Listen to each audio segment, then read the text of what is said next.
الحمد لله وحده والصلاة والسلام على من لا نبي بعده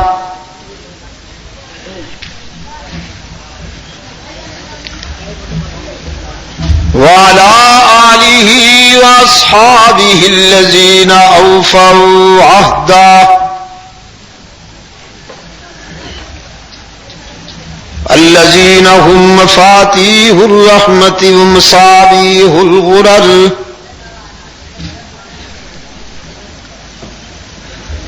أعوذ بالله من الشيطان الرجيم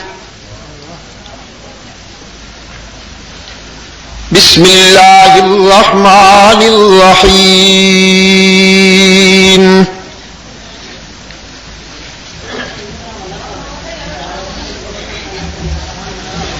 إن المسلمين والمسلمات والمؤمنين والمؤمنات والقانتين والقانتات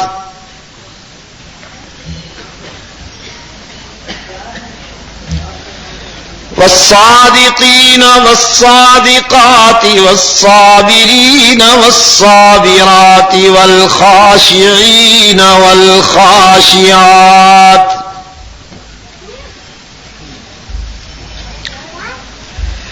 والمتصدقين والمتصدقات والصائمين والصائمات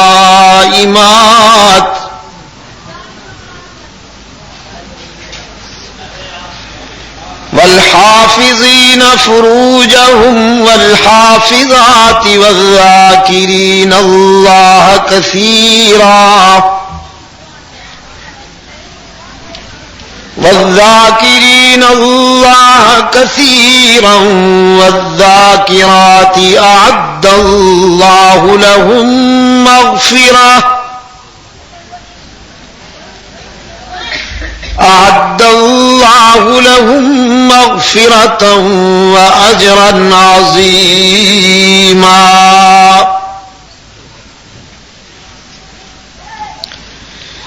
وقال الله تعالى في مقام آخر الخبيثات للخبيثين والخبيثون للخبيثات والطيبات للطيبين والطيبون للطيبات أولئك مبرؤون مما يقولون لهم مغفرة ورزق كريم صدق الله مولانا العظيم. وعن معاوية بن أبي سفيان رضي الله تعالى عنهما قال قال قائدنا الأعظم رسول الله صلى الله عليه وسلم من يرد الله به خيرا يفقهه في الدين. وصدق رسوله النبي الأمي الكريم ونحن على ذلك لمن الشاهدين والشاكرين والحمد لله رب العالمين.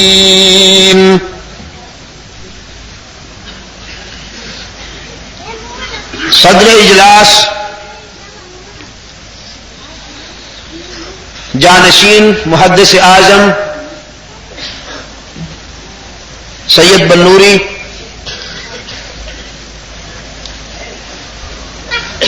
ارباب علم و دانش، محترم بزرگوں، عزیز دوستوں، واجب التقریب مائیوں، بہنوں اور بیٹیوں، آج 22 اکتوبر 1987 ہم یہاں پشاور میں دعوت و تبلیغ کی نسبت سے جمع ہیں. میں نے احباب کے اصرار پر کل بعد نماز عشاء ایک پروگرام میں شرکت کا وعدہ کیا تھا، لیکن ابھی چند روز پہلے جب میں ماریشس اور انڈیا کے سفر سے واپس لوٹا ہوں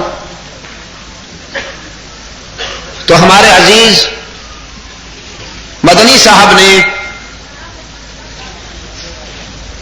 اصرار کیا کہ میں یہاں 22 اکتوبر کو بعد نماز عشاء کی نشست میں بھی حاضری دوں،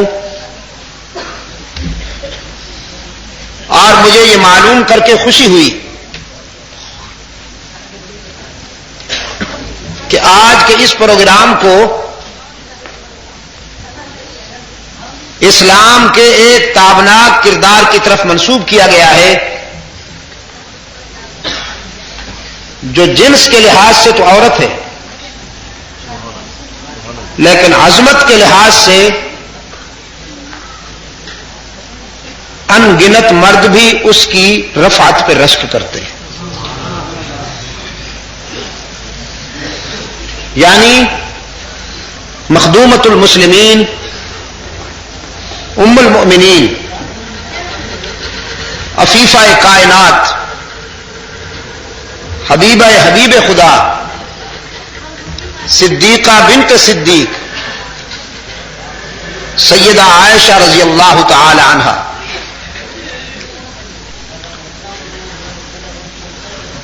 میں سیرت سیدہ عائشہ رضی اللہ تعالی عنہا کے حوالے سے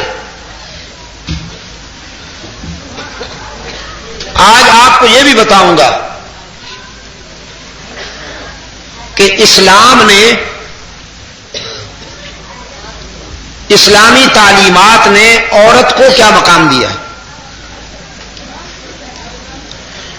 میرے لیے یہ بات بھی موجب مسرت ہے کہ آج کے سامعین میں میری مائیں، بہنیں اور بیٹیاں بھی ہیں. اگر ان کو آج کے اس پروگرام کے حوالے سے اپنی پہچان ہو گئی اور انہوں نے اسلامی تعلیمات کے حوالے سے اپنا تشخص معلوم کر لیا تو یہ میری بڑی خوش قسمتی ہوگی. کتاب اللہ کا جو حصہ میں نے آپ کے سامنے تلاوت کیا، اس میں اللہ نے کامیابی کا جو معیار معین فرمایا ہے اس معیار پر پورا اترنے کے لیے مرد و عورت میں کوئی فرق نہیں رکھا گیا.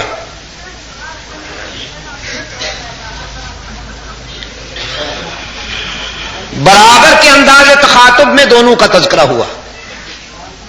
ان المسلمین والمسلمات والمؤمنین والمؤمنات والقانتین والقانتات والصادقین والصادقات والصابرین والصابرات والخاشعین والخاشعات والمتصدقین والمتصدقات والصائمین والصائمات والحافظین فروجہم والحافظات والذاکرین اللہ کثیرا والذاکرات اعد اللہ لہم مغفرۃ واجرا عظیما.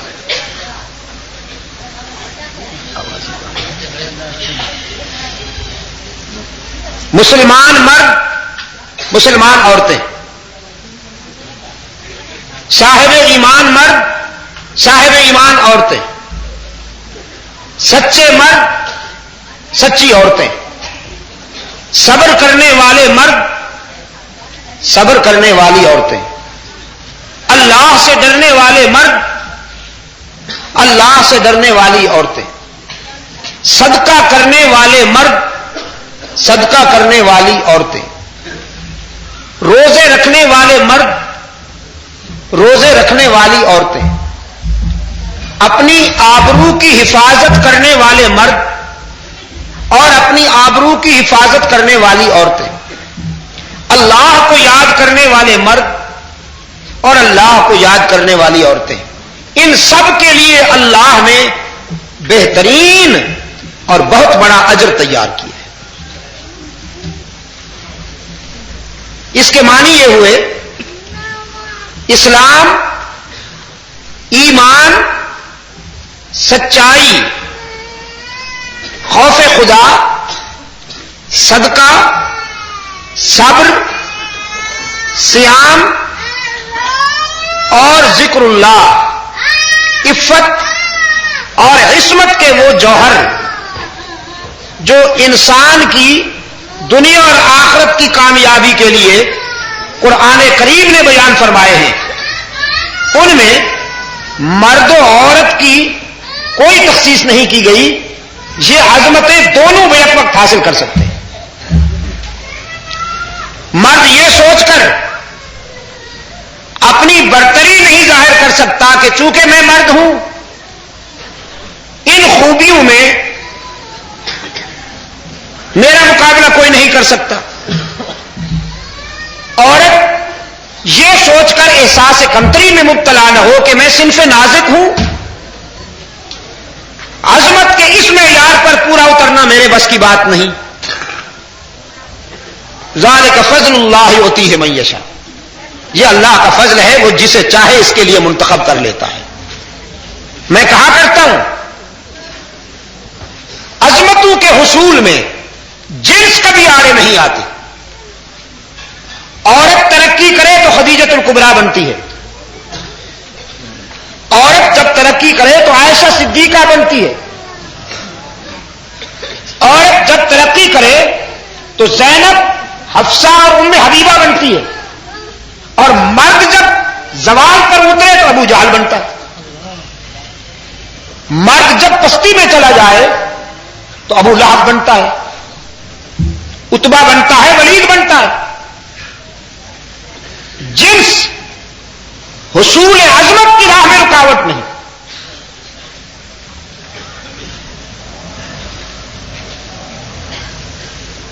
سیدہ رابعہ بصری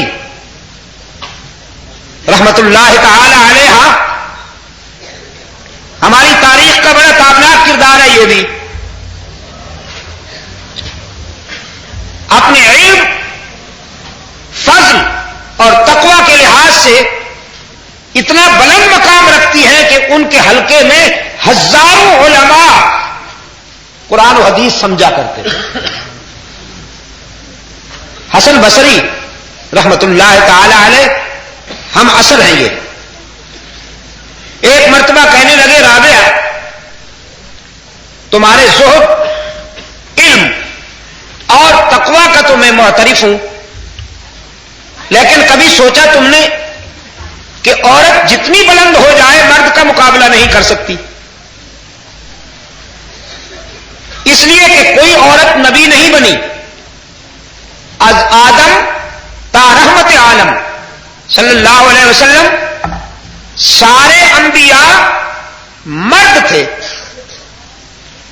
عورتوں میں سے کوئی نبی نہیں بن سکی۔ یہاں ضمناً ایک بات کہتا جاؤں، جنس کے اعتبار سے کوئی عورت بھی نبی نہیں بن سکی، اور جنس کے اعتبار سے کوئی نوری بھی نبی نہیں بن سکا، اور جنس کے اعتبار سے کوئی ناری بھی نبی نہیں بن سکا، یہ یاد رکھنا۔ اور جن نادان دوستوں کو یہ فکری ٹھوکر لگی ہے کہ وہ نبوت و بشریت کو متضاد سمجھتے ہیں، اور وہ کہتے ہیں کہ نبوت اور بشریت ایک جگہ جمع نہیں ہو سکتے، میں یہ نہیں کہتا کہ انہیں معلوم ہے، لیکن غیر شعوری طور پر اگر میں ان سے حسن ظن رکھوں، غیر شعوری طور پر وہ نبوت کا انکار کر رہے ہیں، اس لیے کہ کوئی غیر بشر نبی نہیں بنا۔ حضرت آدم علیہ السلام سے لے کر رحمت عالم صلی اللہ علیہ وسلم تک تمام انسان نبی بنے ہیں۔ نوریوں میں سے کوئی نبی نہیں بنا، ناریوں میں سے کوئی نبی نہیں بنا، عورت بھی کوئی نبی نہیں بنی۔ حسن بصری نے کہا رابعہ سے، کبھی سوچا تم نے کہ یہ عظمت صرف مردوں کو میسر آئی؟ حضرت رابعہ نے فرمایا میں نے سوچا بھی ہے، غور بھی کیا ہے اور اللہ کا شکر بھی ادا کیا ہے۔ یہ سوچ کر کبھی میں کمپلیکسز میں مبتلا نہیں ہوئی، احساس کمتری میں مبتلا نہیں ہوئی۔ میرے لیے یہی عظمت کیا کم ہے کہ عورت نبی بن نہیں سکتی، نبیوں کو جان تو سکتی ہے۔ عورت نبی کی ماں ہے، اور بیٹا کتنا ہی بلند ہو جائے ماں بہرحال ماں ہوتی۔ بیٹا کتنا ہی بلند ہو جائے ماں تو بہرحال ماں ہوتی۔ رحمت عالم صلی اللہ علیہ وسلم کے حلقے میں وہ خاتون آئی کہ جس سے اللہ کے رسول صلی اللہ علیہ وسلم نے دودھ پیا تھا۔ اس کی کوکھ سے پیدا نہیں ہوئے تھے، اس کی کوکھ سے جنم نہیں لیا تھا، صرف دودھ پیا تھا۔ سیدہ حلیمہ بڑی خوش نصیب ہیں، بڑی خوش نصیب ہیں۔ حلیمہ نے اپنے محبوب محمد کو اس وقت دیکھا کہ جب آپ صلی اللہ علیہ وسلم مسند آرائے رسالت تھے، حاضر ہوئی۔ رحمت عالم صلی اللہ علیہ وسلم نے فرمایا صحابہ سے راستہ دے دو۔ آپ صلی اللہ علیہ وسلم نے بڑے اکرام سے اس کو ویلکم کہا، خوش آمدید کہا، نبیذ تمر کا پیالہ پیش کیا، اور حلیمہ نے اللہ کے رسول صلی اللہ علیہ وسلم کا ماتھا چوم لیا، خیر خیریت پوچھی، خیر خیریت پوچھی، اور اس میں ایک سوال یہ بھی کیا کہ آپ کے بچپن کی ایک ادا میرے ذہن میں سوال بن کر رہ گئی، آج میں اس کی وضاحت چاہنے آئی ہوں، آپ کی خیریت بھی معلوم کرنے آئی ہوں، آپ کو دیکھ کر اپنی آنکھوں کو ٹھنڈک پہنچانے بھی آئی ہوں، اپنے دل کو سکون پہنچانے بھی آئی ہوں، اور آپ سے ایک وضاحت بھی طلب کرنے آئی ہوں۔ محمد، آپ جب بچے تھے اور میرا دودھ پیتے تھے تو آپ نے ہمیشہ دائیں حصے سے دودھ پیا، میں نے کوشش بھی کی تو کبھی آپ نے بائیں حصے سے دودھ نہیں پیا، حالانکہ آپ بچے تھے، ایسا کیوں ہوا؟ فطرت نے حلیمہ کو پکار پکار کے کہا، حلیمہ نبی بچپن میں بھی دیوانے نہیں ہوتے، فرزانے ہوتے۔ رحمت عالم صلی اللہ علیہ وسلم نے فرمایا آپ کا سگا بیٹا اور میرا رضائی بھائی عبداللہ بھی تو انہی دنوں دودھ پیا کرتا تھا، تو اللہ کی مرضی یہ ہوئی کہ ایک حصہ میرے لیے مخصوص ہو جائے، دوسرا حصہ میرے بھائی کے لیے مخصوص ہو جائے، تو مشیت ایزدی کے مطابق میں دائیں حصے سے دودھ پیتا تھا، میرا بھائی عبداللہ بائیں حصے سے دودھ پیتا تھا، تو اس میں حیرت کی کون سی بات ہے؟ وہ اپنے حصے سے پیتا تھا، میں اپنے حصے سے پیتا تھا۔ حلیمہ کہنے لگی یہی تو بات پوچھنے کی ہے کہ عبداللہ تو کبھی کبھی آپ والے حصے سے بھی دودھ پی لیتا تھا، میں کوشش بھی کرتی تو کبھی آپ نے عبداللہ والے حصے سے دودھ نہیں پیا۔ رحمت عالم صلی اللہ علیہ وسلم نے فرمایا ہاں عبداللہ تو میرے حصے سے دودھ پی سکتا تھا، لیکن مجھے اللہ نے ایسا نہیں کرنے دیا، اس لیے کہ میں دنیا میں عدل و انصاف کا عالم بلند کرنے آیا ہوں، میں دنیا میں عدل کا سبق دینے آیا ہوں۔ اگر میں اپنے بھائی کے حصے سے دودھ پی لیتا تو شاید کسی کو یہ خیال آتا کہ جو اپنے بھائی سے انصاف نہیں کر سکتا وہ دوسروں کو کیا انصاف کا سبق پڑھائے گا۔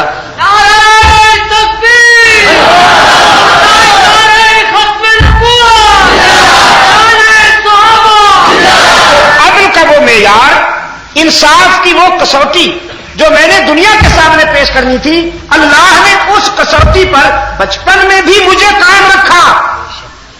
حلیمہ چلی گئی، رحمت عالم صلی اللہ علیہ وسلم سے صحابہ نے عرض کیا اللہ کے رسول آپ نے بڑا رسپانس دیا اسے بہت احترام کیا. رحمت عالم صلی اللہ علیہ وسلم نے فرمایا سگی ماں تو مجھ سے بچھڑ گئی, آمنہ تو میں نہیں پا سکا, وہ تو بچپن میں مجھ سے بچھڑ گئی, لیکن میں نے حلیمہ کا دودھ پیا تھا. میرے دل میں جب حلیمہ کے لیے اتنا احترام ہے تو سگی ماں کے لیے کتنا احترام ہوگا. اس سے آپ نے اندازہ فرمایا کہ سید ولد آدم امام الانبیاء والمرسلین خلاصہ کائنات محبوب رب العالمین ان کے احساسات کا یہ عالم ہے. ان کے دل کی دنیا میں ایک ماں کا کیا مقام ہے, جو اپنی رضائی ماں کا اتنا احترام کرتا ہے وہ سگی ماں کا کیا احترام کرے گا. ماں بہرحال ماں ہوتی ہے, بیٹا کتنا ہی بلند کیوں نہ ہو جائے. تو عورت کے لیے یہ اعزاز کوئی کم ہے کہ وہ انبیاء کی ماں ہے, اس کی کوکھ نے پیغمبروں کو جنم دیا, یہ اعزاز کیا کم ہے. میری مائیں بہنیں اور بیٹیاں, اللہ تمہیں اپنے شاندار ماضی سے نسبت عطا کرے. میں صرف دعا کر رہا ہوں اور کیا کروں. اے کاش کہ میں آپ کے لیے عملاً کچھ کر سکتا. مدنی صاحب اس میں ہم قصوروار, ہم نے عورت کو کچن کے لیے مخصوص کر دیا ہے, کچن کے لیے کہ یہ آگ جلائے, گیلی لکڑیوں کو جلائے, دھوئیں میں جلے دن بھر, اور آپ کے بچوں کو پالے, اور آپ مصلی پہ نماز پڑھیں, ذکر کریں, جہاد کریں, مسجد میں تلاوت کریں, اور اس کے لیے نہ سوچیں کہ اس کی عاقبت کیسے بنے گی.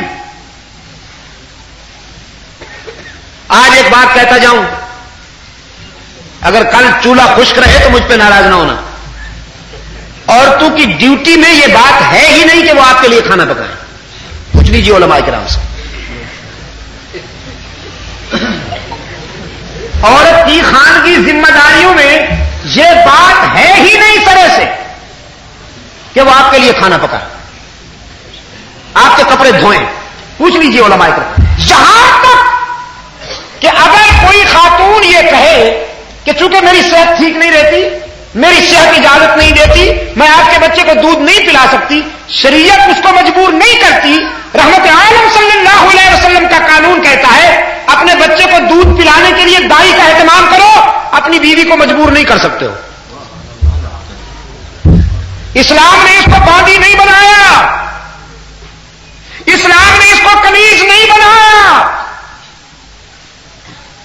میں نے عیسائیوں کے سامنے یورپ میں ابھی اس سفر میں بھی ایک ایسا اجتماع تھا کہ جس میں عیسائی خواتین بھی سننے کے لیے آئی تھیں. عورت کے متعلق اسلام کا نقطہ نظر کیا ہے؟ میرا دعویٰ یہ تھا پوری دنیا کے نظریات میں اسلام نے عورت کو جو مقام عطا کیا ہے, میں دعویٰ کرتا ہوں دنیا کا کوئی نظریہ اس مظلوم جنس کو وہ مقام عطا نہیں کر سکتا جو محمد عربی صلی اللہ علیہ وسلم نے اسے عطا کیا.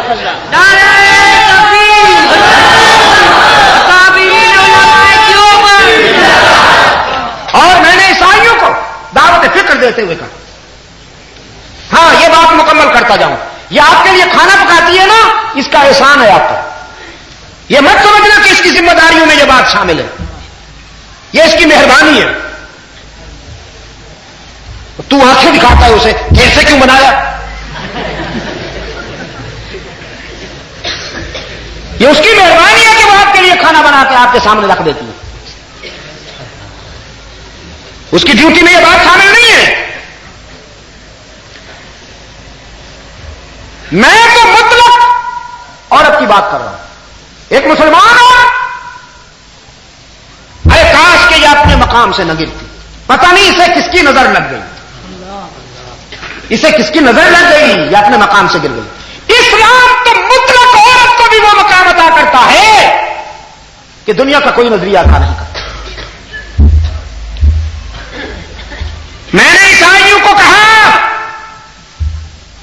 تم جسے مادر میری کہتے ہو, تم نے اسے کیا مقام دیا؟ یہودیوں نے حضرت مریم کو گالیاں دی، ان کی سیلف ریسپیکٹ کو ڈیمیج کیا. سب سے پہلے حضرت مریم کے کردار پر پتھر مارنے والے، سنگباری کرنے والے یہودی ہیں. اور آج تم نے مسلمانوں کے مقابلے میں یہودیوں کو گلے لگا لیا. عیسائیوں کا سب سے بڑا اجارہ دار امریکہ یہودیوں کا باغدار بنا ہوا. امریکہ کی سیاست کا پہیا رک جائے اگر یہودی ہاتھ کھینچ لے. امریکہ کا پریزیڈنٹ وہی بنتا ہے جسے یہودی سپورٹ کرے. تمہاری بدحالی کا تو یہ حال ہے، تمہاری بد انجامی کا یہ عالم ہے کہ جنہوں نے سب سے پہلے حضرت مریم کو گالیاں دی، جنہوں نے سب سے پہلے حضرت عیسیٰ علیہ السلام کی عزت نفس پہ حملہ کیا، آج مسلمانوں کے خلاف تم نے انہیں گلے لگا لیا. لیکن ایک اسلام ہے، محمد عربی کا قرآن ہے. تمہاری تمام مخالفتوں کے باوجود پوری دنیا میں تم نے مسلمانوں کو آپس میں لڑانے کے لیے جال پھیلا دیے ہوئے ہیں. بڑا آسان ہے میں اپنی لیڈرشپ کو چمکانے کے لیے آپ کے سامنے جذباتی باتیں کروں، آپ کو ناروں میں پھڑکاؤں، لیکن میں آپ کو یہ بتا دینا چاہتا ہوں اپنی عاقبت کو سامنے رکھ کے، دنیا کا چند روزہ کھیل ہے، ختم ہو جائے گا. ہم سب نے اللہ کی عدالت میں پیش ہونا ہے. خدا کی قسم یہ لڑایا جا رہا ہے. آپ کو امریکہ لڑا رہا ہے، آپ کو یہودی لڑا رہا ہے، آپ کے پیچھے عیسائی ڈوری کھینچ رہے ہیں. اگر ایسا نہیں ہے تو مجھے بتائیے عیسائی آپس میں کیوں نہیں لڑتے؟ قادیانی آپس میں کیوں نہیں لڑتے؟ تمہیں لڑا لڑا کے تباہ کیا جا رہا ہے. ہمارا حال وہی ہے جو ڈردے میں بند مرغے بیچارے، ذبح سب کو ہونا ہے لیکن ذبح ہونے سے پہلے لڑتے بھی ہیں ایک دوسرے سے. دیکھا ہے کبھی مرغ لینے گئے ہو گیا آپ کبھی؟ وہ ذبح ہونے سے پہلے لڑتے ہیں، کم وقت ایک دوسرے کو نوچتے ہیں. سارے بند ہیں ڈردے میں، ذبح سب کو ہونا ہے لیکن ذبح ہونے سے پہلے لڑ رہے ہیں. ہائے فرمایا اپنی منکاروں سے ہلکا کس رہے ہیں جال کا، اپنی منکاروں سے ہلکا کس رہے ہیں جال کا. طائروں پر سحر ہے صیاد کے اقبال کا. وہ بٹیرے پھنسے ہوئے تھے نا جال میں، تو جال کے دھاگوں کو چونچ سے پکڑ کے کھینچتے تھے. وہ تو اس لیے کہ ٹوٹ جائے، لیکن وہ جب کھینچتے تھے تو گانٹھ پکی ہو جاتی تھی. وہ جو تاروں کو کھینچتے تھے نا چونچ سے، اس سے کیا ہوتا تھا؟ گانٹھ پکی ہو. تو کوئی صاحب نظر کھڑا تھا، اس نے کہہ دیا اپنی منکاروں سے ہلکا کس رہے ہیں جال کا. ادھر سے اس نے چونچ سے پکڑ کیے تار، ادھر سے اس نے وہ اپنی طرف کھینچتا ہے، یہ اپنی طرف کھینچتا ہے، گانٹھ پختہ ہوتی جاتی ہے. طائروں پر سحر ہے صیاد کے اقبال کا. اور شکاری دور کھڑا مسکرا رہا ہے، اور کھینچو اور کھینچو. تم جتنا کھینچو گے اتنے پختہ پھنسو گے. لڑا دیا گیا ہے. وائٹ ہاؤس سے سارے عالم اسلام پر شعلے پھینکے جا رہے ہیں، انگارے بچھائے جا رہے ہیں، لیکن اس کے باوجود محمد عربی کا قرآن ہے جو فکر و نظر کے چوراہے پر حضرت مریم اور حضرت عیسیٰ کی عفت کا پرچم اونچا کیے ہوئے ہیں. اسے اس کی کوئی پرواہ نہیں کہ عیسائیوں کا طرز عمل کیا ہے. اسے اس کی کوئی پرواہ نہیں کہ عیسائیت کی دنیا نے اسلام کے خلاف کون کون سے محاذ کھول رکھے ہیں. قرآن کریم نے 1400 سال سے دفاعی محاذ پر دلائل پیش کیے، اور وہ دلائل پیش کیے کہ قرآن کے دلائل کے سامنے یہودیت بھی مار کھا گئی. دشمنان اسلام نے آج تک قرآن کی ایک دلیل کا توڑ نہیں کیا. تم نے یہی تیر مارا نا کہ عیسیٰ علیہ الصلوۃ والسلام کو اللہ کا بیٹا کہا. تمہارا اپنا ضمیر اس پر مطمئن نہیں. زبان سے تو کہتے ہو لیکن تمہارا ضمیر مطمئن نہیں ہوتا. اور قرآن کریم کا استدلال سنیے. قرآن پاک نے فرمایا ان مثل عیسیٰ عند اللہ کمثل آدم ان مثل عیسیٰ عند اللہ کمثل آدم خلقه من تراب ثم قال له كن فيكون.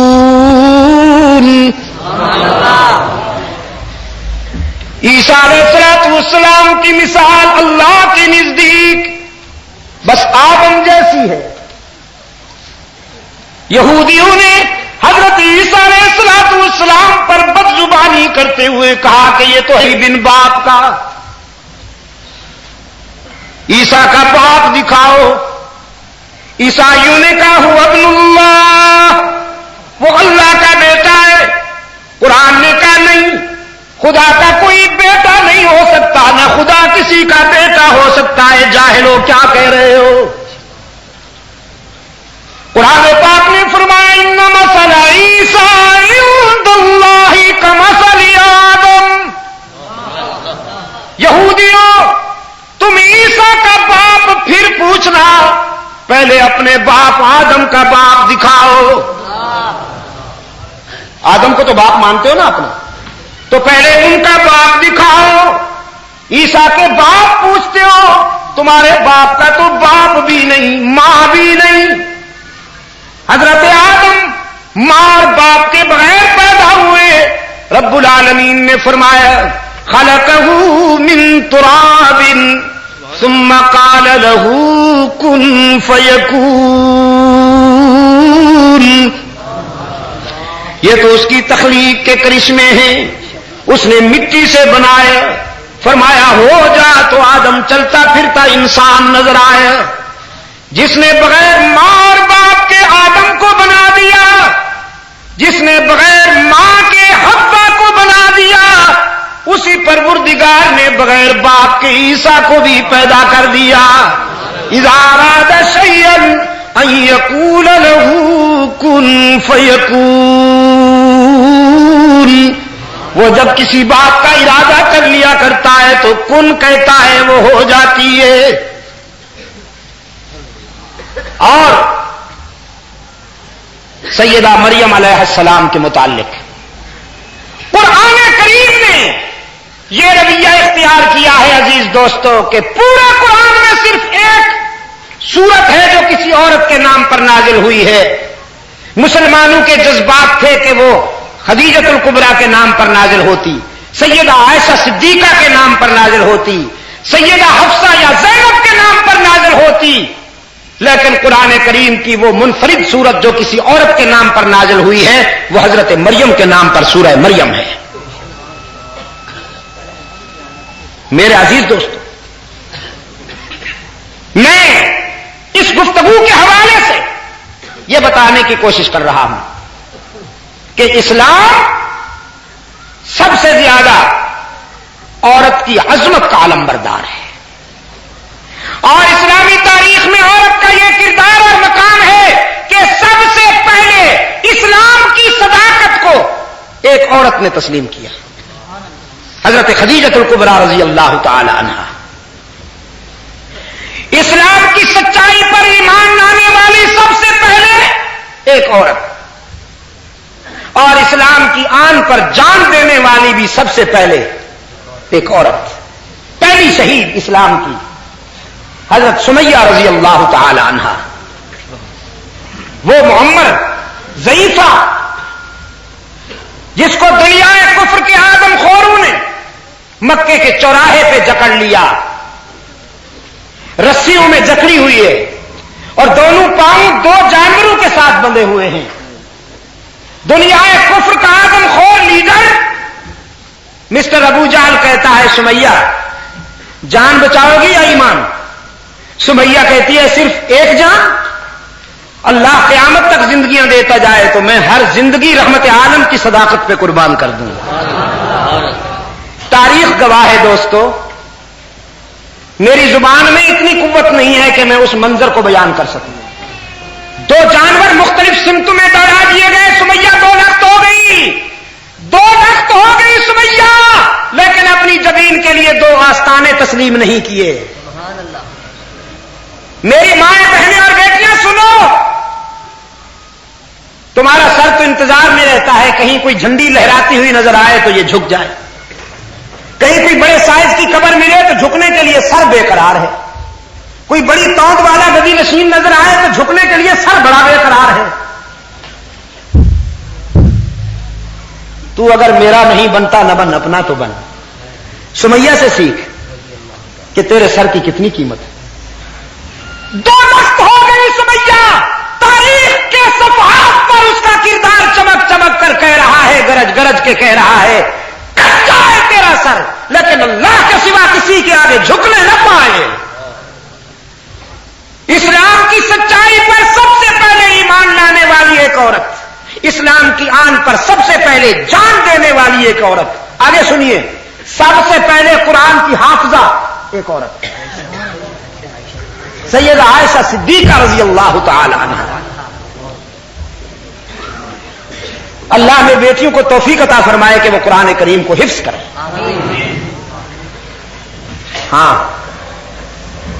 بڑا مسئلہ ہے. مجھے دابیل کے 7 ادارہ بنایا ہے محمد اصلاح البنات، جامعہ اسلامیہ دابیل، جہاں میرے شیخ حضرت مولانا محمد یوسف بنوری پڑھتے بھی رہے پڑھاتے بھی رہے، بدر عالم رحمت اللہ تعالی علیہ پڑھاتے رہے، شانور کاشمیری رحمت اللہ علیہ نے جن کا سنگ بنیاد رکھا، مولانا شبیر احمد عثمانی رحمت اللہ تعالی علیہ جہاں شیخ الحدیث تھے. اس جامعہ میں آج سے 9-10 دن پہلے میں وہاں کھڑا تھا اور بلا مبالغہ 1.5-2 لاکھ کا اجتماع تھا. ہاں، بڑا اللہ کا کرم ہے ان مسلمانوں پر، وہ ہندو کے مقابلے میں جی رہے ہیں لیکن آپس میں متحد ہیں، ان کے دل مربوط ہیں، دلوں میں ایک دوسرے کے لیے محبت ہے، چاہت ہے. تو مجھے بتایا گیا کہ بچیوں کے لیے وہ ادارہ قائم کیا گیا ہے، 7 سال کا کورس ہے اس کا. 7 سال کے بعد بچی دورہ حدیث سے فراغت کی سند بھی حاصل کر لیتی ہے، گریجویشن میں بھی سند حاصل کر گریجویٹ بھی بن جاتی ہے، اور 5 زبانوں میں لیکچرار اور داعیہ بھی بن جاتی ہے، عربی، اردو، انگلش، فرینچ اور گجراتی، 5 زبانوں میں وہ لیکچرار بھی بن جاتی ہے. انہوں نے کہا کہ اس نقطۂ نظر سے ہم نے یہ ادارہ قائم کیا ہے کہ اسلام کی دعوت و تبلیغ کے لیے عالمی سطح پر عورتوں میں جو تقاضے ہیں ان تقاضوں کی تکمیل کے لیے یہاں سے مبلغات تیار کی جائیں. اللہ ہمیں توفیق دے کہ پاکستان میں بھی کوئی ایسا ادارہ قائم ہو سکے اور بچیوں کو قرآن و سنت کے علوم سے آراستہ کیا جائے. اس کا سب سے بڑا جہیز یہی ہے. بچی کا جہیز صوفہ سیٹ نہیں ہے، پھر یہ صوفہ سیٹ ہوا، فریج ہوا، یہ دوسری چیزیں ہوئی، انہیں آپ زندگی کے لیے ضروریات میں سے شمار کر لیں، لیکن ایمان اور یقین کے لحاظ سے، دنیا اور آخرت کی رفعتوں کے لحاظ سے بچی کا سب سے بڑا جہیز یہ ہے کہ اسے قرآن و سنت کا علم دیا جائے. سیدہ فاطمہ زہرا رضی اللہ تعالی عنہا کو اللہ کے رسول نے کون سا جہیز دیا؟ قرآن کریم کا علم اور دین کا علم. جو فاطمہ قرآن و سنت کے علوم کا جہیز لے کر آئی، اس فاطمہ کے آنگن میں حسن حسین جیسے بیٹے تیار ہوئے، اور جو بیٹیاں ٹی وی اور VCR لے کے آتی ہیں ان کے بیٹے ڈسکو ڈانسر تیار ہوتے ہیں. بات کیجئے، وہ ماں کی خوب پہچان کرواتے ہیں کہ ہم آخر کس کے بیٹے ہیں، باپ کی بھی خوب پہچان کرواتے ہیں. بیٹی کے لیے قرآن و سنت کے علوم سے بڑا جہیز کوئی نہیں. اللہ ہمیں توفیق عطا فرمائے کہ ہم اپنی بچیوں کو یہ جہیز دے سکیں.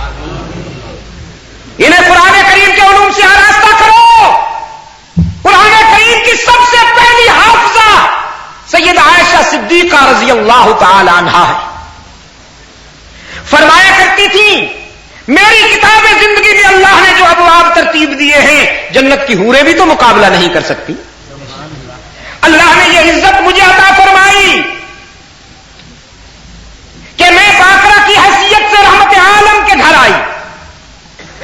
باقی ازواج مطہرات، باقی امہات المومنین، کوئی بیوہ کوئی مطلقہ، صرف عائشہ صدیقہ کو یہ مقام حاصل ہے کہ وہ باقرہ کی حیثیت سے رحمت عالم صلی اللہ علیہ وسلم کے گھر تشریف فرماتی تھی اللہ نے یہ عزت مجھے عطا کی ہے کہ نکاح سے پہلے خواب میں اللہ نے اپنے رسول کو میرا چہرہ دکھایا کہ خدیجہ کے بعد ہم نے تمہارے لیے یہ رفیقہ حیات منتخب کی.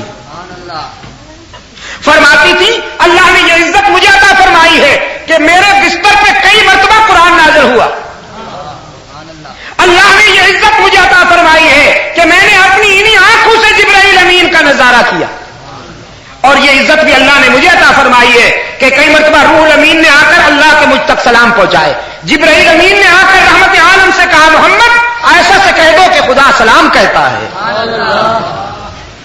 رضی اللہ تعالی عنہ فرماتی تھی یہ انفرادیت بھی میرے حصے میں آئی کہ جب رحمت عالم صلی اللہ علیہ وسلم یہ دنیا چھوڑ رہے تھے، وصال فرما رہے تھے، تو میری گود میں آرام فرماتے.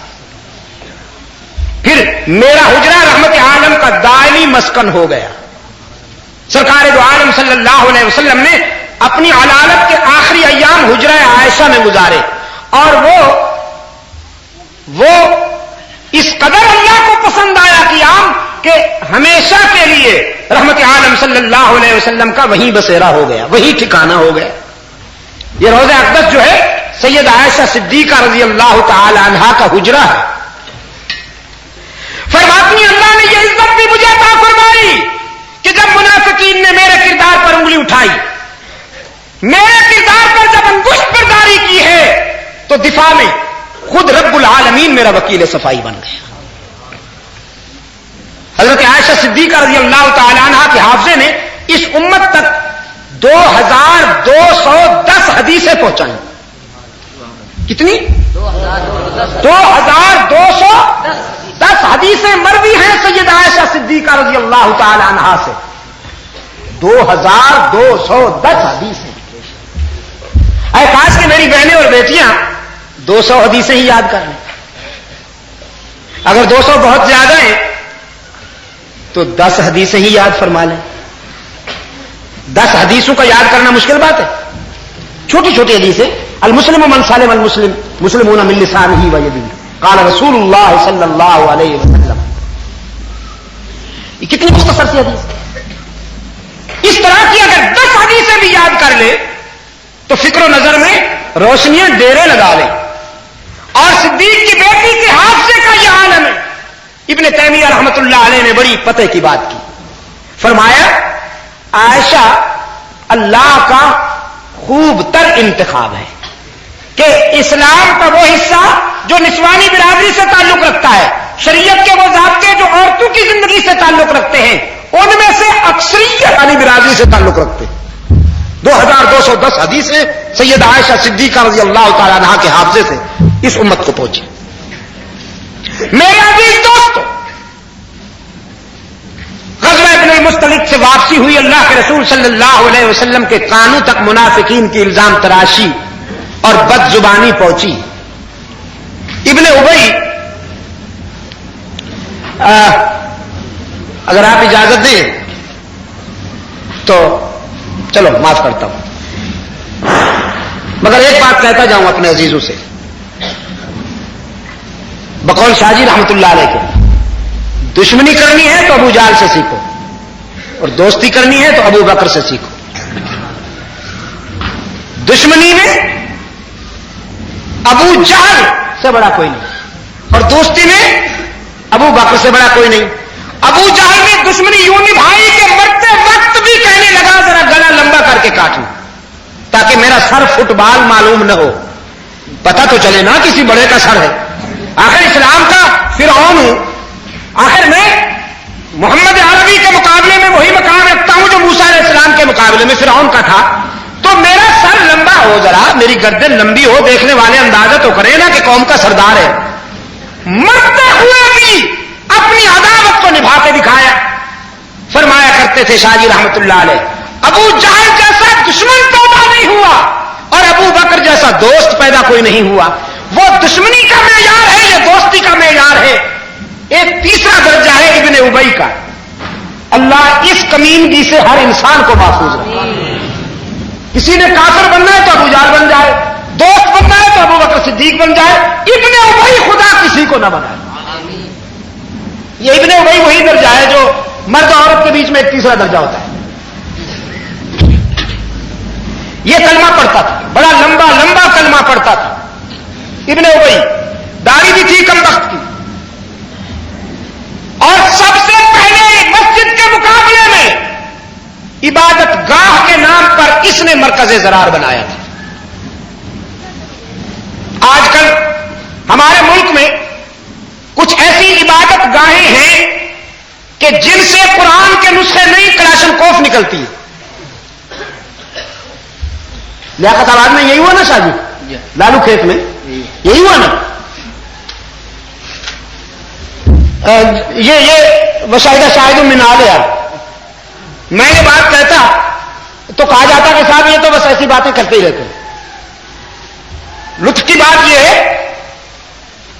کہ خود انتظامیہ نے جا کے عبادت گاہ کے نام سے جو مراکز بنائے گئے تھے وہاں سے کلاشن کوفیں نکالی، وہاں سے تلواریں نکالی، وہاں سے خنجر نکالے، گرنیٹ نکالے. اور ہم روز اول سے یہ کہتے چلے آ رہے ہیں کہ مذہب کے نام پر جو لوگ سیاست کی گاڑی چلا رہے ہیں انہیں پہچانو، انہیں وہی مقام دو جو ان کا ہدف ہے. مذہب کسی کو نقصان نہیں پہنچاتا، مذہب زخم نہیں لگاتا، مذہب تو مرہم رکھتا.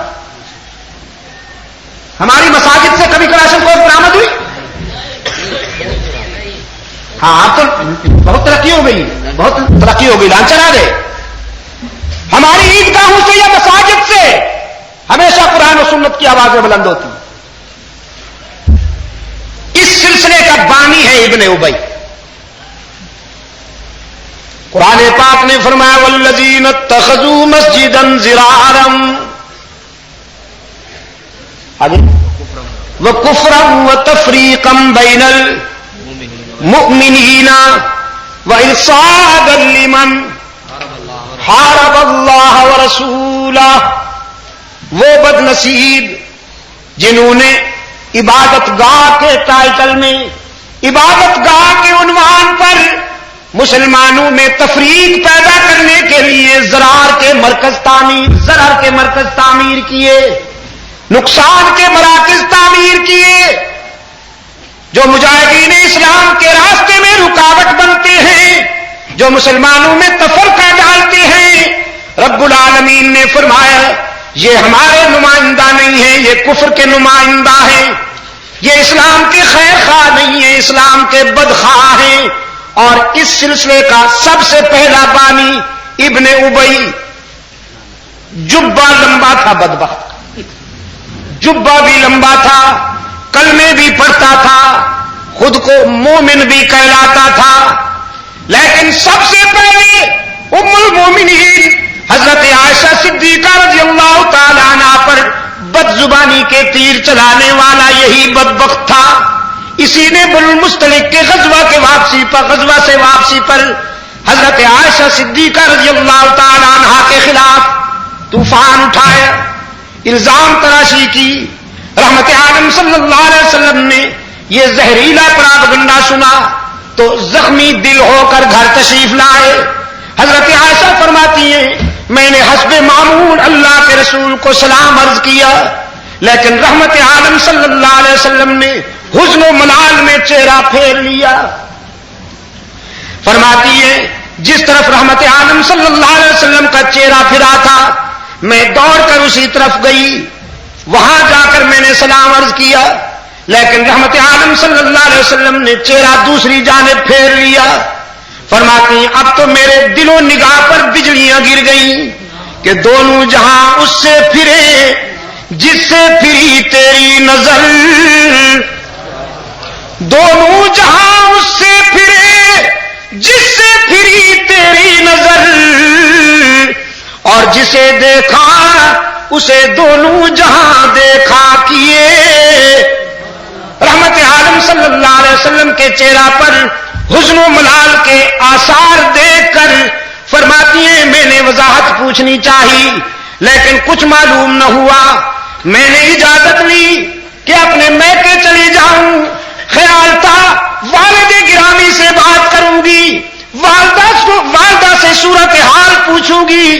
رحمت عالم صلی اللہ علیہ وسلم کی اجازت سے گھر پہنچی، فرماتی ہیں میرے والد گرامی ابو بکر صدیق بھی قرآن سامنے کھلا ہوا ہے اور زار و قطار آنسو برس رہے ہیں، کچھ بولے نہیں۔ میں نے معلوم کرنا چاہا لیکن کچھ نہیں بولے۔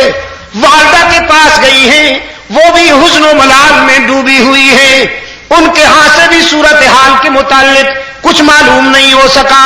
یہ تو ام مستہ کی زبانی پتا چلا کہ ابن ابی کی پارٹی نے میرے کردار پر گھنونا الزام عائد کر دیا ہے۔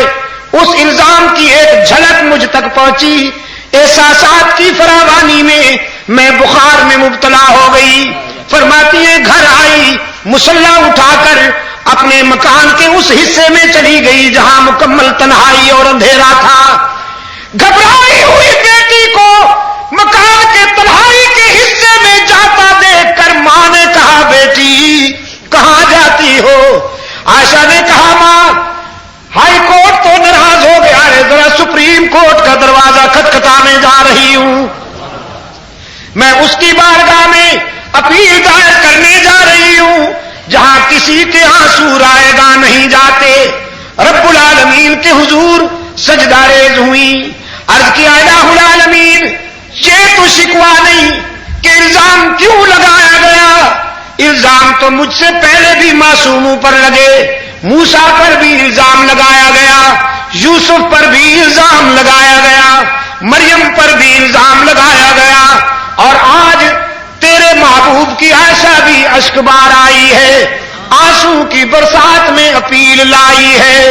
الہ العالمین تو نے موسیٰ کی برات کا اعلان کیا، تو نے یوسف کی برات کا اعلان کیا، تو نے مریم کی برات کا بھی اعلان کیا، تو آج تیرے محبوب کی آبرو ابو بکر کی بیٹی یہ فیصلہ کر کے آئی ہے اس وقت تک تیرے حضور سے سر نہیں اٹھاؤں گی جب تک میری برات کا بھی اعلان نہیں ہوگا۔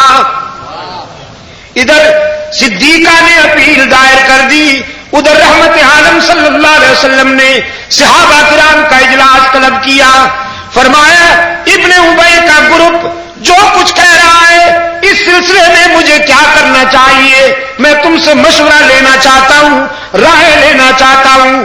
حدیث میں آتا ہے صحابہ کرام فرط غم میں، شدت غم میں اس قدر مبتلا ہے کہ کوئی بولنے کی پوزیشن میں بھی نہیں۔ کسی طرف سے سسکی کی آواز آئی، کسی طرف سے ہچکی کی آواز آئی، کوئی سربگری باہر ہو رہا ہے، ایک آواز بلند ہوئی اللہ کے محبوب اگر آپ زیادہ کبیدہ کھاتے رہیں تو عائشہ کو آزاد کر دیجئے، نبی کو بیویوں کی کمی تو نہیں۔ بس اس آواز کے بلند ہوتے ہی ابن خطاب آنسو کی برسات میں کھڑے ہو گئے، آنسو کی برسات میں کھڑے ہو گئے، عرض کیا اللہ کے رسول یہ فیصلہ بالکل آخری ہے، یہ بالکل آخری فیصلہ ہے، پہلے آپ یہ بتائیے کہ عائشہ کو آپ کی بیوی بنا کر آپ کے گھر بھیجنے والا کون ہے؟ یہ رشتہ کس نے منتخب کیا؟ رحمت عالم صلی اللہ علیہ وسلم نے عمر کی طرف خصوصی نگاہوں سے دیکھا، پھر انگلی آسمان کی طرف اٹھا دی کہ یہ رشتہ تو اس کا انتخاب ہے۔ وہ الکنایۃ ابلغ من التصریح ایک محاورہ ہے عربی میں کہ کبھی کبھی اشارہ صراحت سے بھی زیادہ کام کر جاتا ہے، اصل میں اس کی وضاحت آج ہوئی۔ رسول کی اس خاموش انگلی نے وہ بات کہہ دی کہ گھنٹوں کی خطابت بھی نہ کہہ سکتی. خاموش انگلی آسمان کی طرف اٹھی اور فاروق اعظم رضی اللہ تعالیٰ عنہ کی تلوار نیام سے نکل آئی. پشاور کے روشن ضمیروں، فاروق اعظم کی تلوار جب نیام سے نکلتی تھی تو کائنات لرز اٹھتی تھی.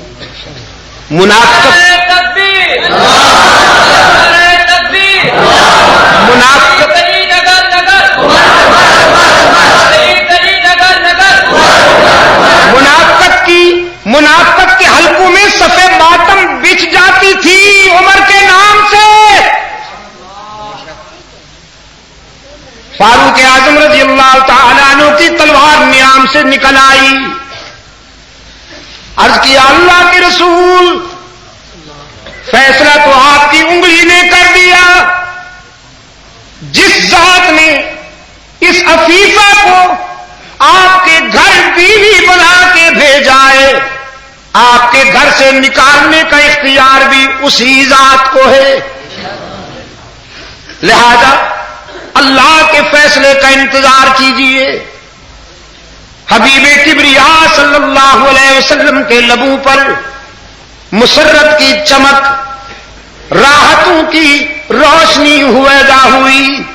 فرمایا جزاک اللہ ابن خطاب، اللہ تجھے جزائے خیر عطا فرمائے، تو نے تو میرے دل کی ساری گرانی دور کر دی. حبیب کبریا صلی اللہ علیہ وسلم کا غنچۂ دل شگفتہ ہو گیا. محفل برخاست کی. فرمایا میں بھی انتظار کرتا ہوں، تم بھی اللہ کے فیصلے کی انتظار کرو. یہاں سے رحمت عالم صلی اللہ علیہ وسلم صدیق اکبر رضی اللہ تعالیٰ عنہ کے گھر تشریف لائے. پشاور کے دوستوں، کیسا خوش نصیب گھرانہ ہے یہ. ساری کائنات رحمت عالم کے قدموں میں اور رسول صدیق کے گھر میں. کبھی ہجرت کا پیغام سنانے کے لیے، کبھی ان کی لخت جگر کی عفت کا پیام سنانے کے لیے. صدیق اکبر رضی اللہ تعالیٰ عنہ کے دروازے پہ دستک ہوئی. ابو بکر کی گھر والی نے پوچھا من بالباب، کون ہے ہمارا دروازہ کھٹکھٹانے والا؟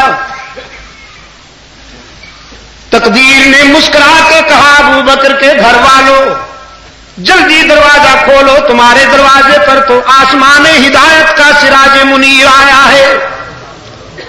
دروازہ کھلا. رحمت عالم صلی اللہ علیہ وسلم نے سب سے پہلا سوال کیا میری عائشہ کہاں ہے؟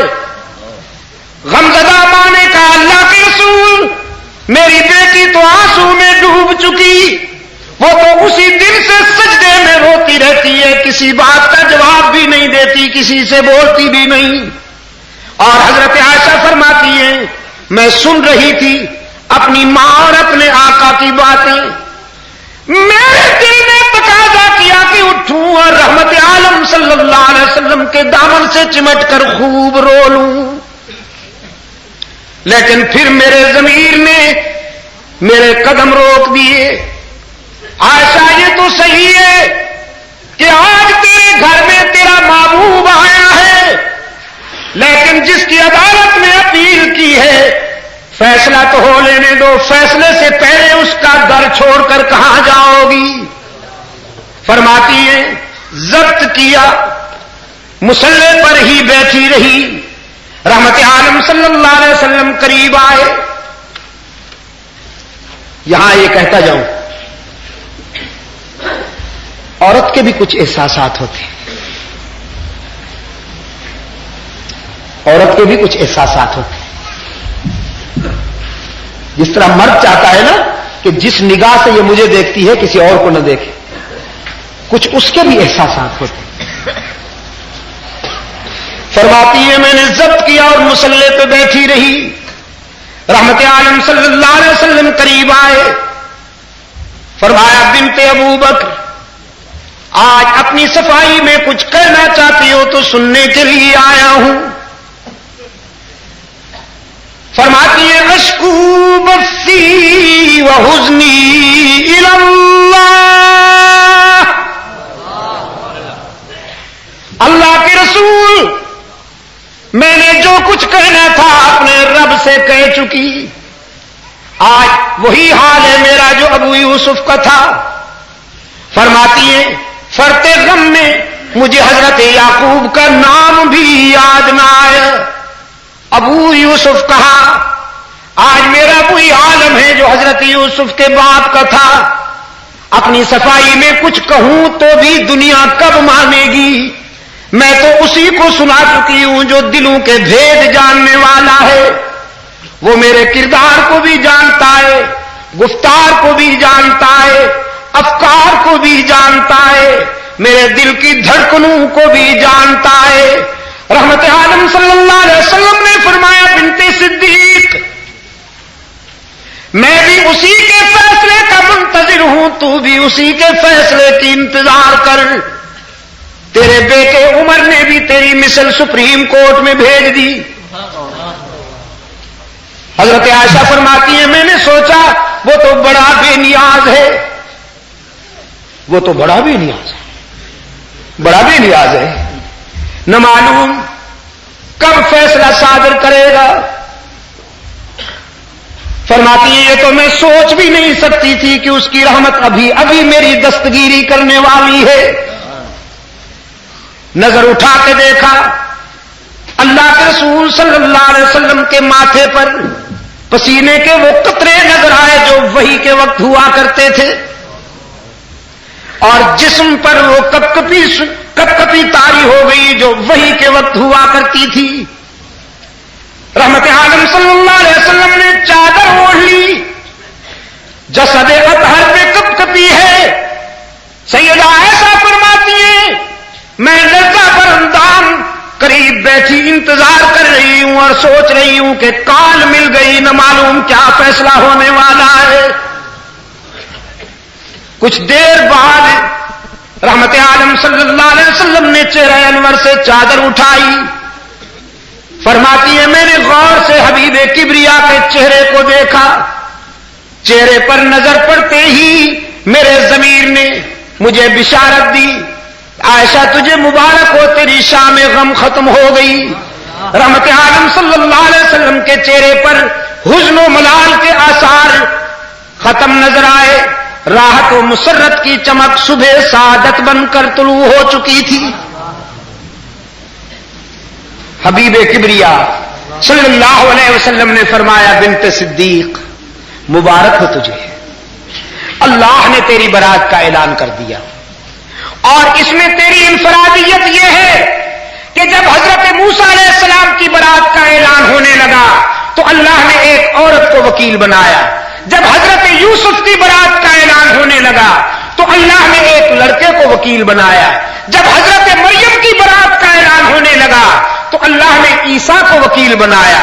عائشہ تیرا مقدر یہ ہے کہ جب تیری برات کا وقت آیا تو خود خدا وکیل صفائی بن گیا, اس نے براہ راست تیری وکالت کی. فرماتی ہیں میں نے سمجھا شاید اللہ نے میری تطہیر, اللہ نے میری برات اپنے پیغمبر کے دل میں القاء کر دی ہوگی. یہ تو میرے وہم و گمان بھی نہیں تھا کہ سورہ نور نازل ہوئی ہے, میرے دفاع میں 18 آیتیں اتری ہیں. سرکار دو عالم صلی اللہ علیہ وسلم کی زبان پر ابھی ابھی نازل ہونے والی قرآن کریم کی آیات مچل گئی. فرمایا الخبیثات للخبیثین والخبیثون للخبیثات والطیبات للطیبین والطیبون للطیبات. ناپاک بیویاں ناپاک مردوں کے لیے اور غلیظ مرد غلیظ عورتوں کے لیے, پاک باز بیویاں پاک باز مردوں کے لیے اور پاک باز مرد پاک باز بیویوں کے لیے ہوا کرتے ہیں. رب نے ذرا کے انداز میں فیصلہ صادر کر دیا. جس نے عائشہ کی عظمت کو دیکھنا ہو وہ عائشہ کے شوہر کی عصمت کو دیکھ لے. جن کا شوہر محمد معصوم ہے وہ بیویاں کتنی خوش نصیب اور محفوظ ہیں. نعرہ تکبیر عزت عائشہ سیدہ عائشہ رضی اللہ تعالی عنہا کی والدہ ساتھ بیٹھی ہیں. فرمانے لگی بیٹی شکریہ ادا کرو اپنے شوہر کا. فرماتی ہیں آج میرے جذبات کا عجیب عالم تھا. میں نے ماں سے کہا ان کا شکریہ ادا کروں جن کے گھر سے روتی ہوئی آئی تھی. اب مجھے پھر اسی کا شکریہ ادا کرنے کے لیے سجدے میں جانے دے جس نے میرے آنسو اپنے دامن رحمت سے صاف کر لیے. پھر سجدے میں چلی گئی. عرض کیا الہ العالمین کس زبان سے تیرا شکر ادا کروں؟ تو نے میری برات کو تو اعلان کر دیا لیکن جتنی راتیں روتی رہی ہوں کچھ آنسو کا معاوضہ بھی تو ملنا چاہیے. رب العالمین نے فرمایا لہم مغفرۃ ورزق کریم. صرف تیرے آنسو کا معاوضہ نہیں بلکہ تیرے اس دکھ میں تیرے اس غم میں جتنی آنکھیں بھی اشک بہا رہی ان سب کے لیے مغفرت اور رزق کریم تیار ہوا. الہ العالمین تیرا شکر ہے تو نے برات بھی کر دی معاوضہ بھی عطا فرما دیا لیکن جن سنگ دلوں نے جن ظالموں نے مجھ پہ جھوٹا الزام لگایا جو مقدمہ ہار گئے کچھ ان پر جرمانہ بھی تو عائد ہونا چاہیے کہ نہیں؟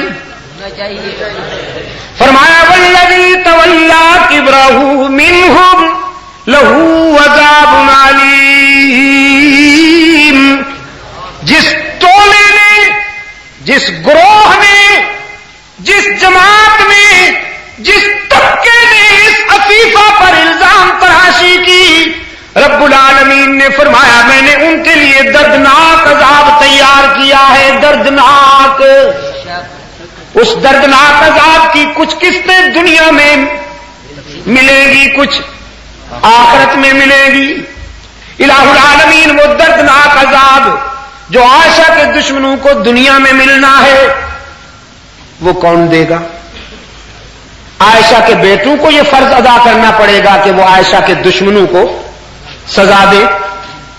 فرمایا نہیں نقص امن ہوگا.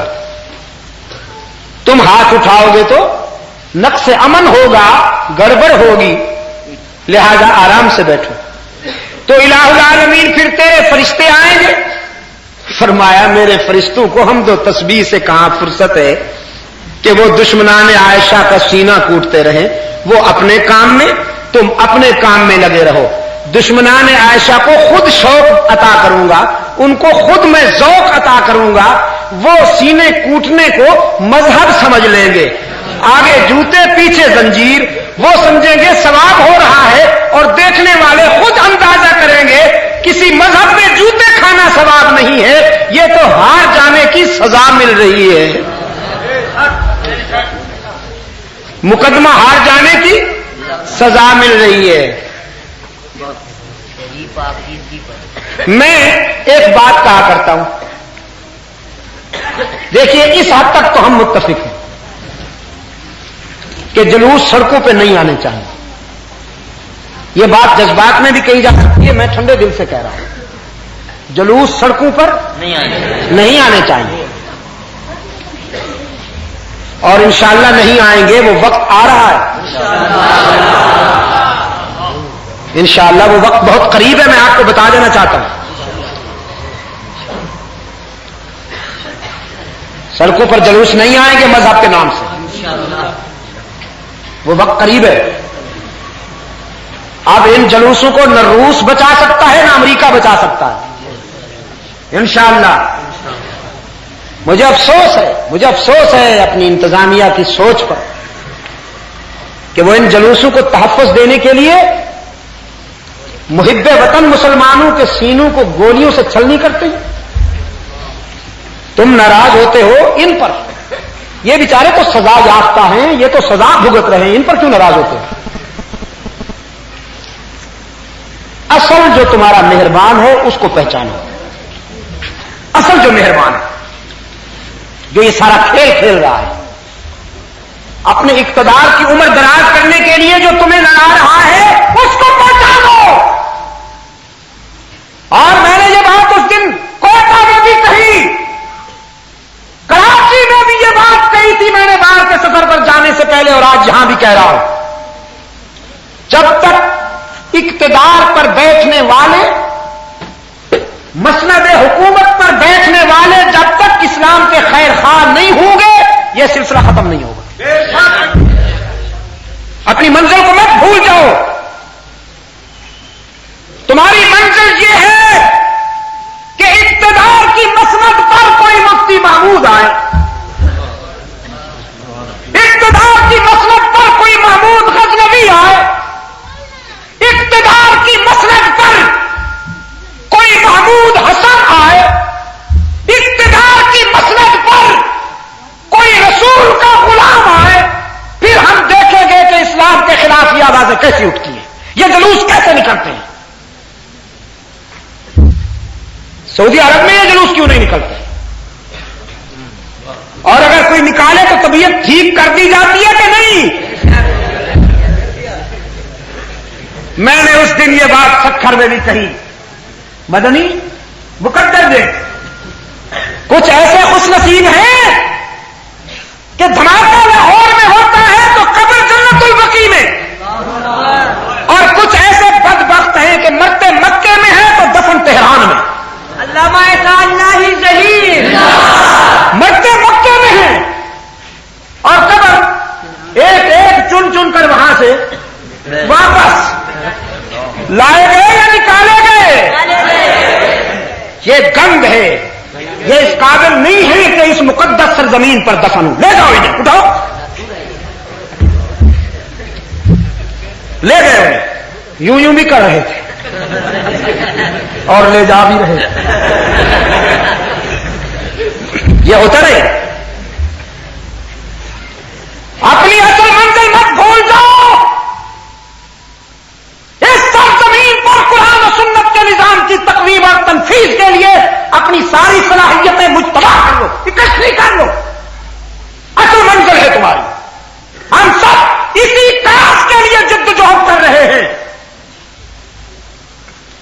کہ اقتدار رحمت عالم صلی اللہ علیہ وسلم کے غلاموں کے ہاتھ میں ہے۔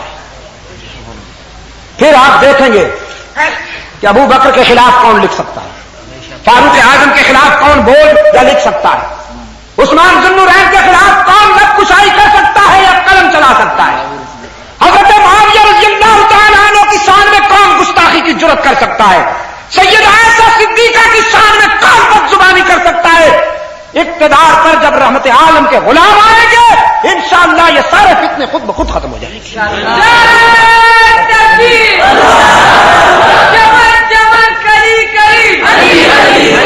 اور علی کی محبت کا تقاضا ہے کہ اس پرچم کو ایوان صدر پہ لہراؤ جو پرچم فتح مکہ کے دن علی کے ہاتھوں میں تھا، وہ پرچم نبوی، وہ سفید اور سیاہ دھاریوں والا وہ پرچم جب ایوان صدر پہ لہرائے گا تو انشاءاللہ اسلام کے دشمن، ختم نبوت کے دشمن، قرآن کے دشمن، صحابہ کے دشمن، اہل بیت کے دشمن بوریا بستر باندھ کر اس سرزمین سے جاتے نظر آئیں گے انشاءاللہ۔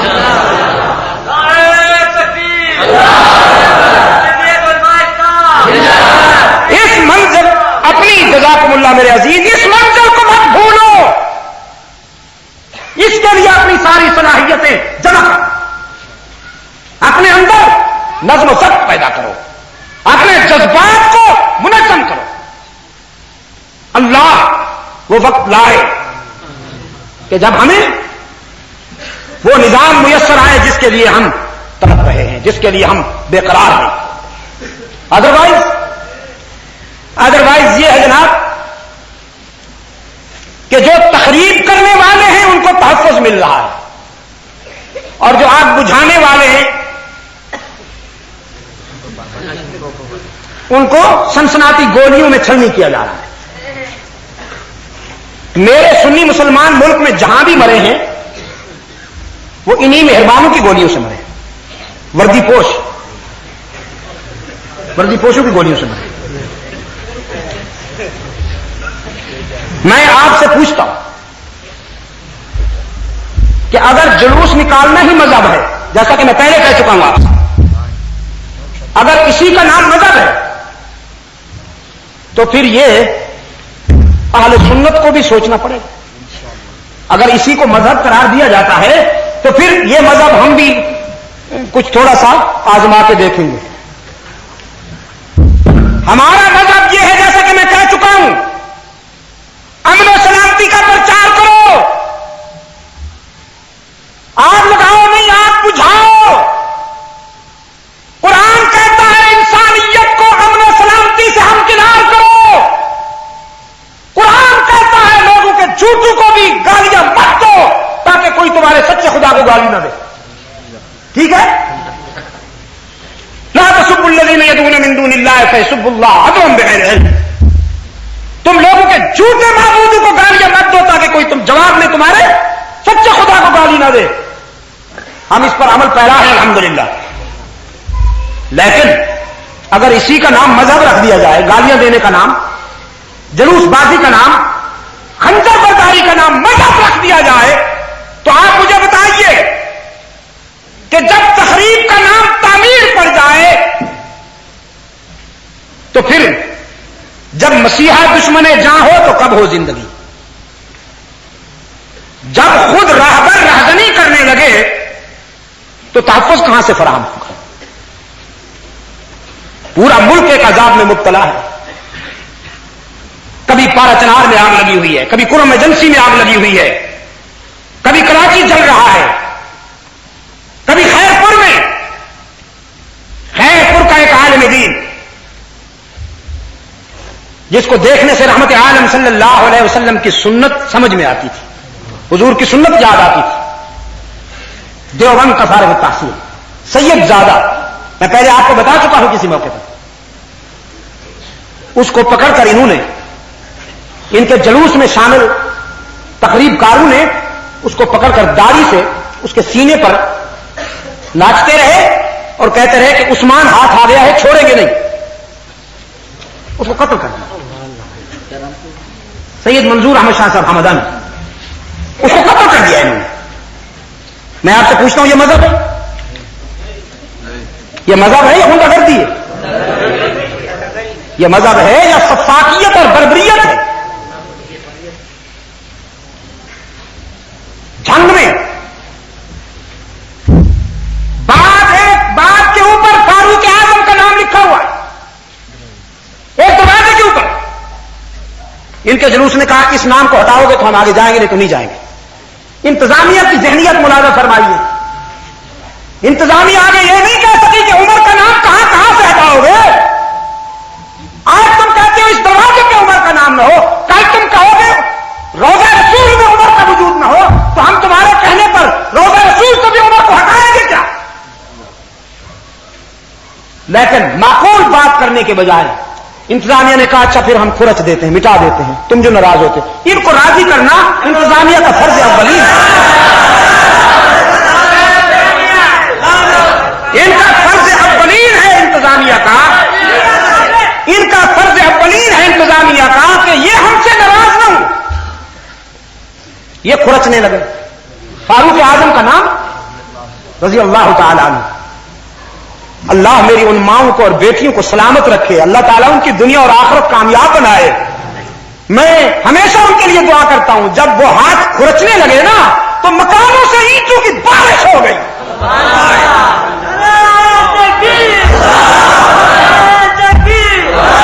اللہ میری ان بیٹیوں کو اور میری ان بہنوں کو دنیا اور آخرت میں عزت عطا فرمائے. انہوں نے مکانوں کی چھتوں سے اینٹوں کی بارش برسا دی, ان ہاتھوں کو توڑ ڈالا جو ہاتھ فاروق اعظم کا نام مٹانے کی جرات کر رہے تھے.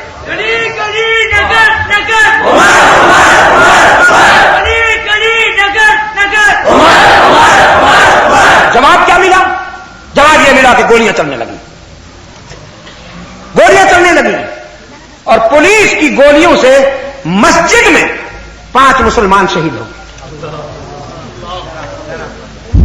مظفر گڑھ میں ایک جگہ ہے سیت پور, علی پور کے قریب, وہاں پر ان ظالموں نے مسلمانوں نے اہل سنت کو ایک کمرے میں بند کر کے آگ لگائی اور ان سب کو بھون ڈالا. میں آپ پوچھتا ہوں یہ مذہب ہے؟ ان کی حقارت کرنے والوں پر اللہ کی لعنت ہو. کھیری میں سنیے، سندھ میں کھیڑی میں 19 مسلمانوں کو دن دھاڑے بھون ڈالا گیا. میرے عزیز دوستوں، کراچی میں قرآن ایجنسی میں پاچہار میں جو کچھ ہوا وہ سب کے سامنے ہے. اور کراچی میں وہ ادارہ، اس پمفلٹ میں نے لکھا ہے، دعا کے بعد پڑھے لکھے حضرات یہ لے جائیں. نعرہ تکبیر،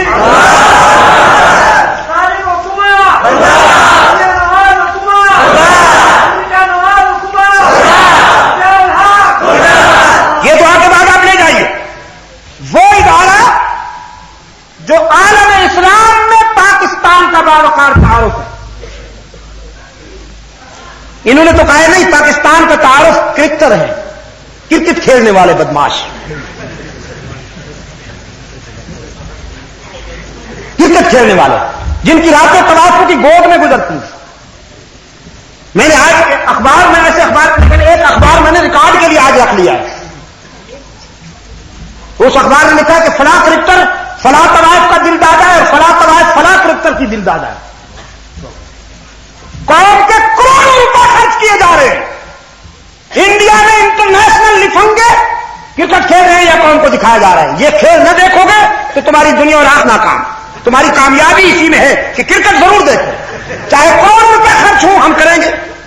بھوکی ننگی قوم، یہ مفلس قوم جس کا ہر فرد بچہ پیدا ہوتے ہی ہزاروں روپے کا مقروض ہو جاتا ہے، اس قوم کے لیے یہ اللے تللے اور یہ چونچلے ہو رہے ہیں کہ کروڑوں روپے خرچ کر کے کرکٹ دکھائی جا رہی ہے. اور میں یہ پہلے بھی کہہ چکا ہوں، چونکہ اس پر اب جوا لگتا ہے، اس پر شرطیں لگتی ہیں کہ نہیں لگتی؟ انما الخمر والمیسر والانصاب والازلام رجس من عمل الشیطان کے مصداق. اب کرکٹ دیکھنا حرام ہے، اور جو جان بوجھ کر اس کو دیکھتا ہے، فقہاء نے لکھا ہے ایک شخص اسلام کے حکم کو سننے کے باوجود عمدن جان بوجھ کر خلاف ورزی کرتا ہے اور ایسے کھیل میں مبتلا رہتا ہے کہ اس کی نماز تک قضا ہو جاتی ہے، وہ یوں سمجھے کہ اس نے اپنی ماں سے مکالمہ کیا ہے. قوم کو مبتلا کیا جا رہا ہے اس مصیبت. اور محمد یوسف بنوری جو عالم اسلام میں پاکستان کا باوقار تعارف تھا، آج جن کے ادارے میں کم و بیش 30 مسلم ممالک کے اور بین الاقوامی طلباء پڑھ رہے ہیں، 30 ممالک کے طلباء، تقریباً 45 طلباء کی تعداد، نہیں باہر کے جو طلباء ہیں باہر سے آئے ہوئے، میں ان کی بات کر رہا ہوں. آج اس ادارے کے در و دیوار قرآن و سنت کا علم حاصل کرنے والے کے خون سے رنگین ہے.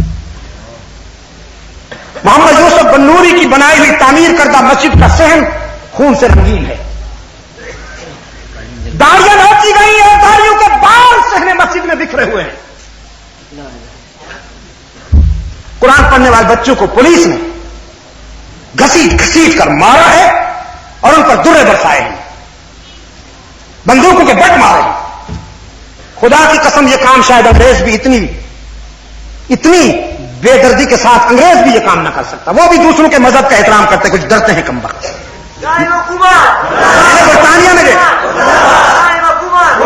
میں نے برطانیہ میں دیکھا جب مسجد میں یہ مسلمانوں کا کوئی کبھی جھگڑا ہو جاتا ہے تو پولیس والے باہر کھڑے ہو کر وارننگ دیتے کہ تم باہر نکل آؤ تاکہ ہمیں مسجد کی بے حرمتی کا قدم نہ اٹھانا پڑے. ہم مسجد کا احترام کرتے ہیں، اگر تم نے لڑنا ہے تو مسجد سے باہر نکل آؤ. وہ باہر کھڑے ہوتے اور پھر ان کو کہتے وہ باہر نکل آتے ہیں، مسجد کا دروازہ بند کر دیا جاتا ہے اور دونوں کی باتیں سنی جاتی ہیں. یہ پولیس والے کس ماں کے لال ہیں؟ ان کی رگوں میں کن کا خون دوڑتا ہے؟ یہ کس کا لقمہ کھاتے ہیں؟ کیا انہوں نے مرنا نہیں ہے؟ اور تم نے اپنے میدے کے لیے قوم کے بچوں کو زخمی کیا، اللہ اور اس کے رسول کی نافرمانی کی، قرآن پڑھنے والوں کا سینہ چھلنی کیا. اور ظالموں، عیسائیوں کو تحفظ دیتے ہو، قادیانیوں کو تحفظ دیتے ہو اور قرآن و حدیث پڑھنے والوں پر ڈنڈے برساتے ہو. ڈوب مرنے کے لیے